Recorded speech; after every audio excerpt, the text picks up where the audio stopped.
고린도전서 16장 1절부터 12절의 말씀입니다. 성도를 위하는 연보에 관하여는 내가 갈라디아 교회들에게 명한 것 같이 너희도 그렇게 하라. 매주 첫날에 너희 각 사람이 수입에 따라 모아두어서 내가 갈 때 연보를 하지 않게 하라.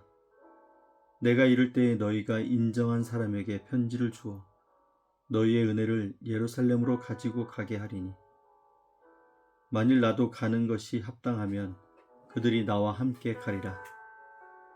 내가 마게도냐를 지날 터이니 마게도냐를 지난 후에 너희에게 가서 혹 너희와 함께 머물며 겨울을 지낼 듯도 하니, 이는 너희가 나를 내가 갈 곳으로 보내어 주게 하려 함이라.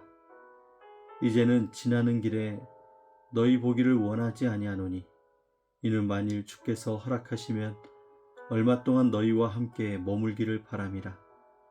내가 오순절까지 에베소에 머물려 함은 내게 광대하고 유효한 문이 열렸으나 대적하는 자가 많음이라. 디모데가 이르거든 너희는 조심하여 그로 두려움이 없이 너희 가운데 있게 하라. 이는 그도 나와 같이 주의 일을 힘쓰는 자임이라. 그러므로 누구든지 그를 멸시하지 말고 평안히 보내어 내게로 오게 하라. 나는 그가 형제들과 함께 오기를 기다리노라. 형제 아볼로에 대하여는 그에게 형제들과 함께 너희에게 가라고 내가 많이 권하였으되, 지금은 갈 뜻이 전혀 없으나 기회가 있으면 가리라. 아멘.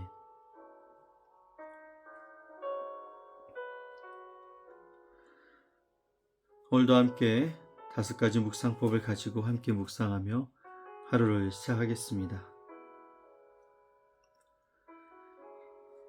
긴 여행을 마치고 집에 돌아오면 마지막에 무엇을 챙기는지를 보면 그 사람의 마음을 알 수 있습니다.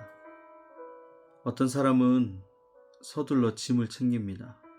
어떤 사람은 마지막까지 주변을 정리하고 있습니다.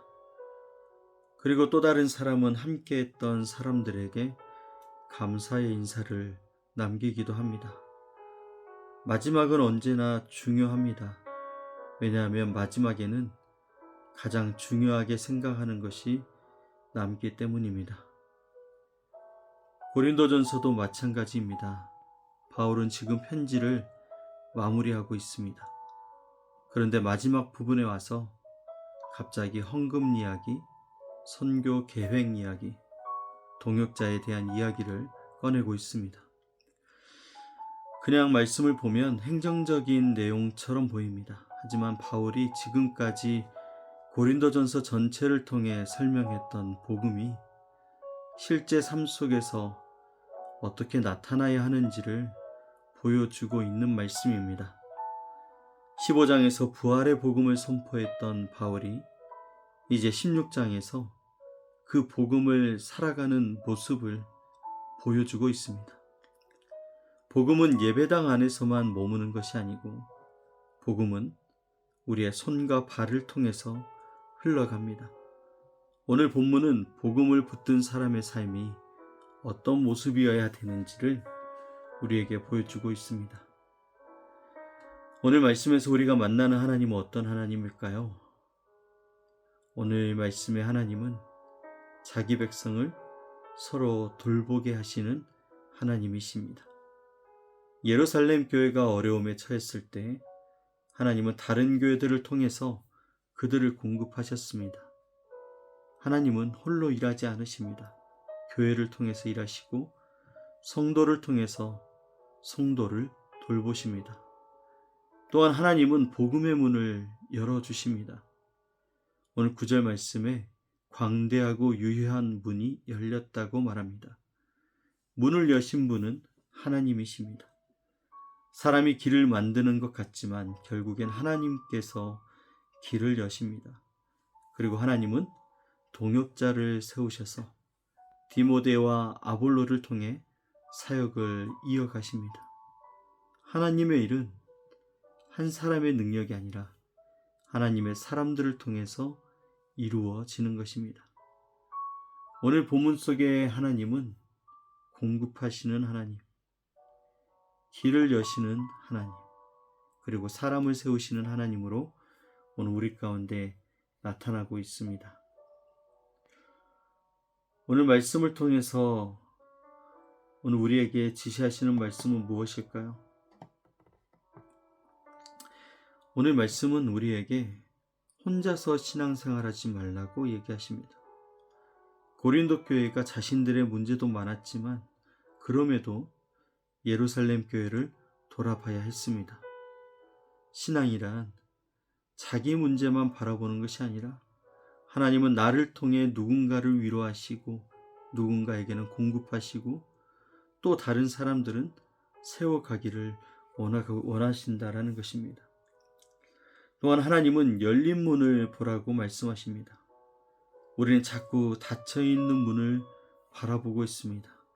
안 되는 것, 부족한 것, 어려운 것에 오늘 우리의 마음을 빼앗길 때가 많이 있습니다. 그러나 바울은 대적자가 많아도 열린 문을 보았습니다. 하나님은 오늘도 환경보다 하나님의 역사를 바라보라고 말씀하십니다. 그리고 하나님은 사람을 세우는 사람이 되라고 우리에게 말씀하십니다. 여러분, 비판하는 사람은 많지만 서로를 세워주는 사람은 많지 않습니다. 주님은 오늘도 우리의 말과 행동을 통해서 우리의 이웃들에게, 성도들에게 힘을 얻게 하시기를 원하시고 있습니다.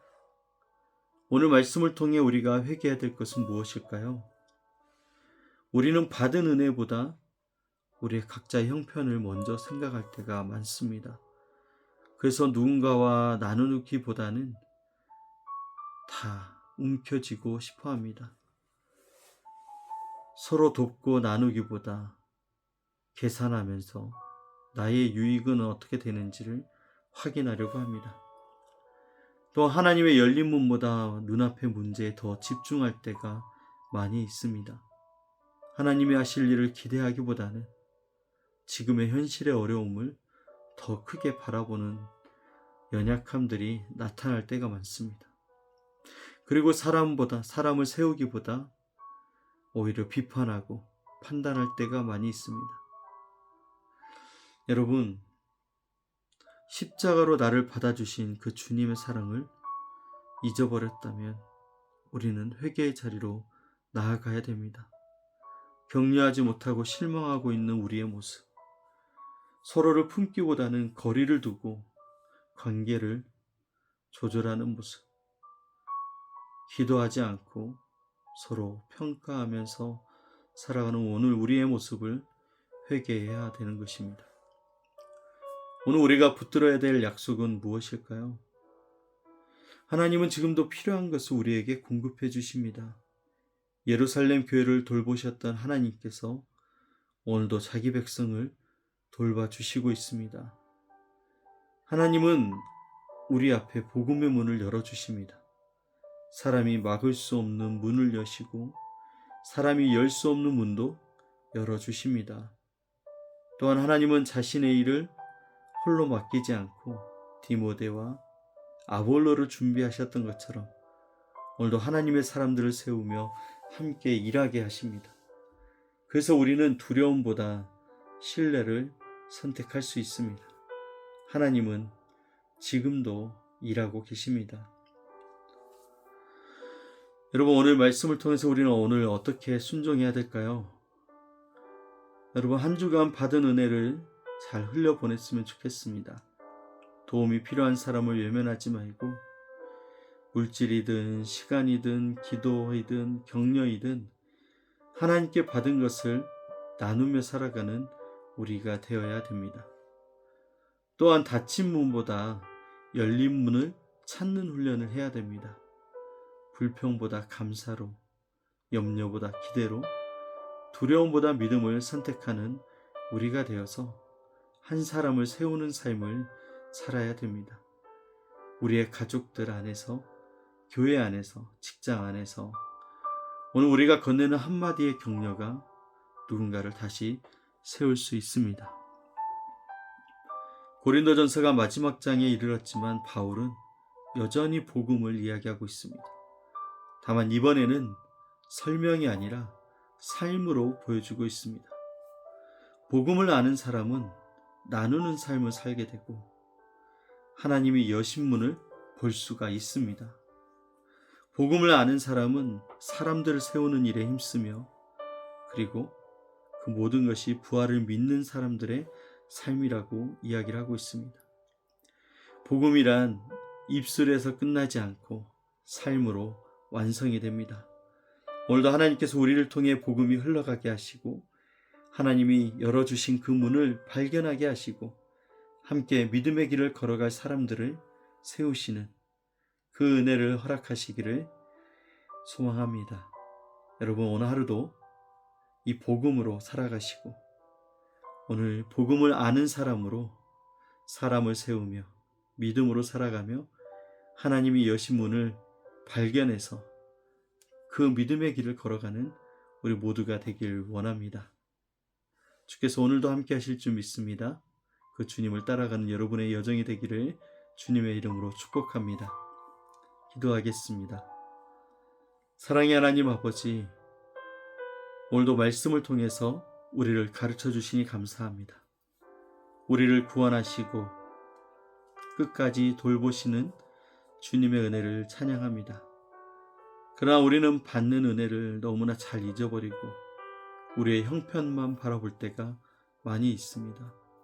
나누는 것보다 움켜쥐고 믿음보다 염려하고 세우는 것보다 판단했던 우리의 모습을 용서하여 주옵소서. 예루살렘 교회를 돌보셨던 하나님, 오늘도 우리의 삶과 교회를 돌봐 주옵소서. 바울에게 열린 문을 보여주셨던 것처럼 우리에게도 하나님의 기회를 보게 하시고 디모데와 아볼로를 세우셨던 것처럼 오늘 우리도 누군가를 세우는 사람이 될 수 있도록 도와주시옵소서. 우리의 물질과 시간과 마음이 복음의 통로가 되게 하시고 오늘 우리의 말과 행동이 다른 사람을 살리는 도구가 되게 하여 주옵소서. 부활의 복음을 아는 사람으로 살아가게 하시고 복음을 말하는 것을 넘어서 복음을 살아내는 제자가 되게 하여 주옵소서. 우리를 구원하신 예수 그리스도의 이름으로 기도드립니다. 아멘.